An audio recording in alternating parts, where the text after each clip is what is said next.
When people talk about Black history in America, we often hear about the struggle, slavery, Jim Crow, or redlining. But there's another story too. A story of resilience, creativity, and self-determination. It's the story of Black intentional communities. Places where African Americans come together to build safety, prosperity, and culture on their own terms. How did these communities sprout up? Where did they sprout up? And what are the modern versions of these intentional communities? That's what we'll get into in today's video. Hi, my name is Jared and welcome to Black Excellence, where we celebrate all the ways Black people pursue excellence in their everyday lives. If you're searching for ways to fuel your own journey of excellence with content on where to live, where to travel, lifestyle trends, and unconventional ways to do it all, hit that subscribe button and join this circle of excellence. So let's first start with what Black intentional communities are. An intentional community isn't just people living in the same place. It's a people planning and building around shared values.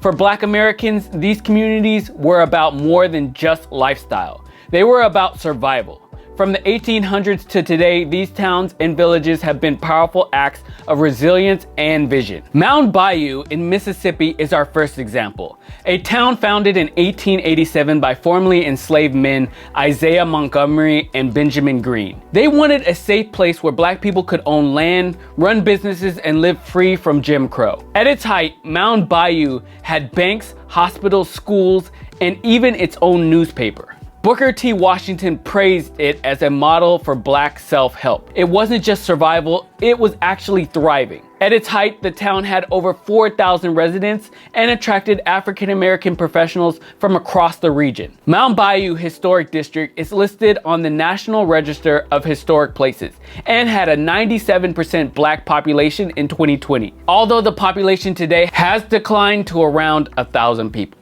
Between 1865 and 1920, freedmen in Texas established more than 550 freedom colonies.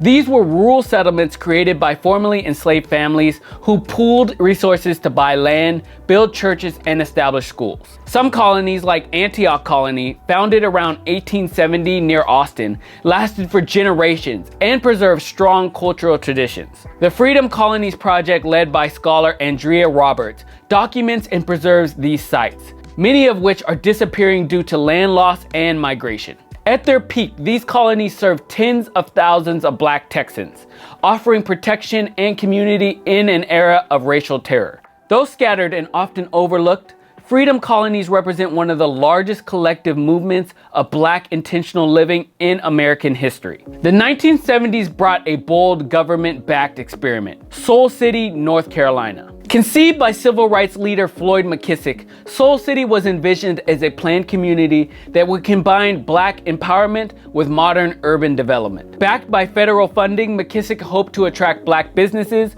provide housing, and create tens of thousands of jobs. The city was designed with infrastructure for 50,000 residents, complete with schools, industry, and cultural spaces. But by the 1980s, Soul City was largely abandoned. Coming up in the near future, we're actually going to do a detailed video on this interesting project. Though it failed to reach its full potential, Soul City remains an important symbol of Black ambition and the desire to claim space in America's urban landscape. But the 1970s saw another intentional community come to life. Founded in 1970 by Walter Eugene King, I'm sorry, I don't know how to pronounce his African name, Otunji African Village is one of the most unique intentional communities in the US. Modeled on the Yoruba traditions, the community in Beaufort County, South Carolina, sought to revive African culture, spirituality, and social structures. Residents practice Yoruba religion, wear traditional attire, and live communally. The village has hosted thousands of visitors and cultural festivals, becoming a hub of African spiritual practice in America. At its peak, it had around 200 residents, though today it has fewer than 50 people who live there full-time. Otunji embodies the intentional community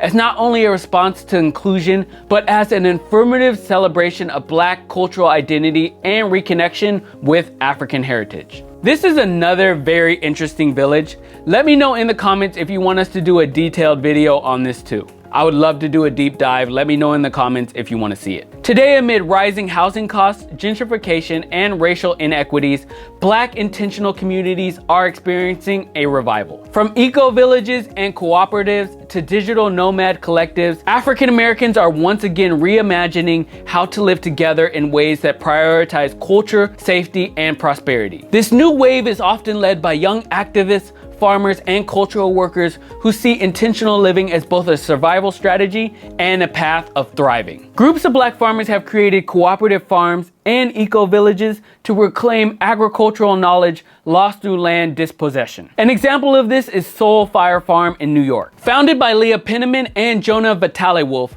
it's both a working farm and a training center that reconnects Black and brown people to land stewardship while addressing food injustice. Land loss has been devastating in Black culture. African Americans owned 14% of US farmland in 1920, but today hold less than 2%.